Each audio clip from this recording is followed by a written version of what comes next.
Still under attack from the Hiryu Zeros and torpedo planes, the USS Yorktown is ablaze in flames.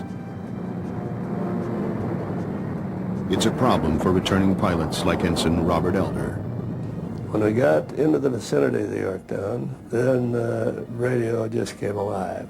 They cleared us out of the pattern, stay clear, stay clear. We are under heavy attack. So we didn't argue that. Low on fuel, we headed for the Enterprise and just barely made it there.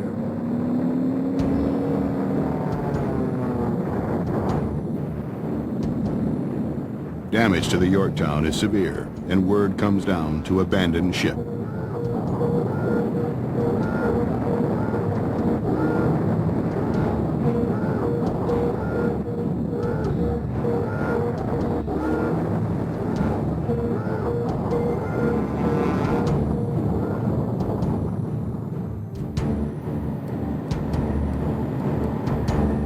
Late that afternoon, American planes from the Enterprise are able to locate the Hiryu and launch an attack to take this final carrier out of action. Picked up the Hiryu. She had aircraft in the air, and they were matted hornets, and they swarmed all over us. But so badly outnumbered that it was only a matter of minutes before we had fatally damaged it.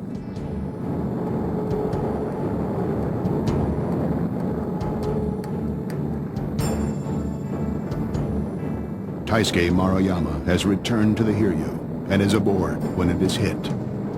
Finally, the engines were losing power on the Hiryu. The fire was getting bigger and bigger, and some of us were trying to extinguish the fire, but the water pump was destroyed, so there was no water. Admiral Yamamoto orders a general retreat. An observer submarine is called into service to sink the Yorktown, which is afloat 150 miles northeast of Midway. The crew is anxious to see battle, especially after they learn of the disastrous blow to their Navy and national pride.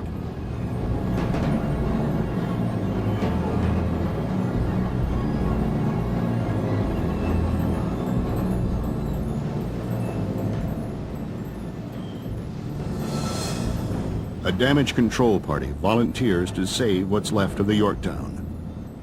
The USS Hammond stays alongside to furnish power and necessary equipment. The crew loads their guns and gets ready in case of another attack. Then they bury the dead. With the boiler fires under control, the order is given to start the engines. The plan is to limp back to Pearl Harbor, burning all the furniture on board as fuel.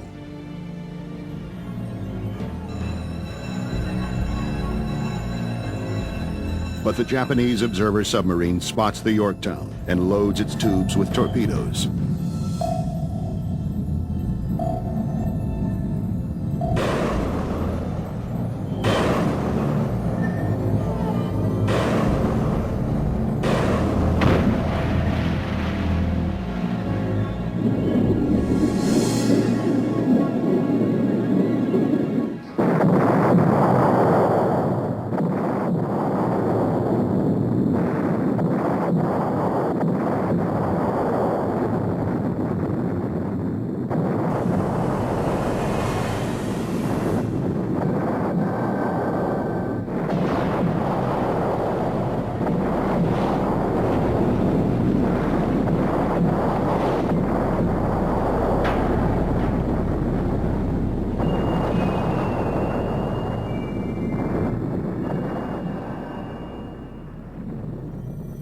It is evident that the Yorktown is doomed.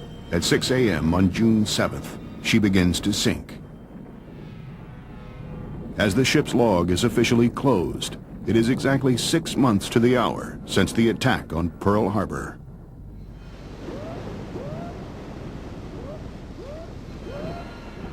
Crew members of the Yorktown solemnly watch with emotion as their ship goes under.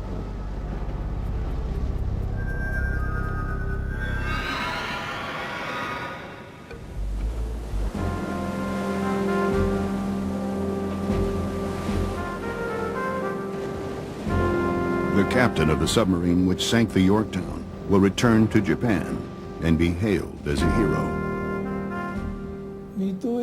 Number-wise, including ships and planes, Japan was stronger. But the Americans not only had ships and squadrons, they also had an air force from Midway, and the Midway Island was an unsinkable base. The pilots who fought in the battle returned to Midway to continue their vigilance. A massive search and rescue operation is carried out for those who ran out of fuel. Many are returned, some after being missing for as long as a week. All are grateful to be alive.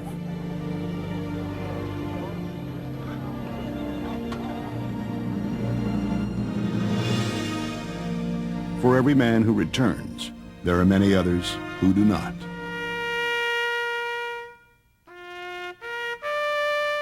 The destruction of Midway Island testifies to the viciousness of the attack. Even the clearly identified base hospital is not off limits to the enemy.